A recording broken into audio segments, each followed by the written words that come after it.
China నుంచి అమెరికాకు దిగుమతయ్యే వస్తువుల మీద వేసే పరస్పర సుంకాలను 245% పెంచినట్లు అమెరికా వెల్లడించింది.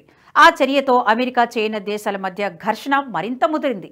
ట్రంప్ అధికారంలోకి వచ్చాక అమెరికాతో వాణిజ్యం చేసే దేశాలన్నిటి మీద 10% పరస్పర సుంకం విధించారు.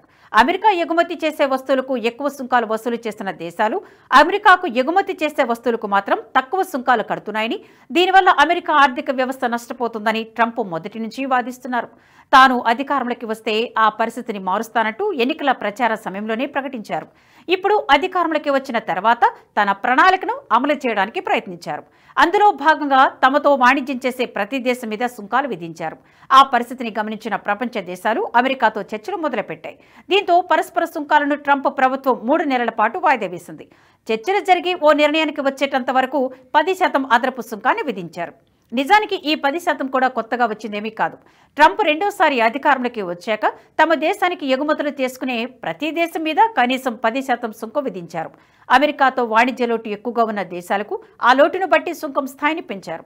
ఇప్పుడు ఆ 10% బేస్ లైన్ టారిఫ్ను తాత్కాలికంగా 3 నెలల పాటు అమలు చేయనున్నారు.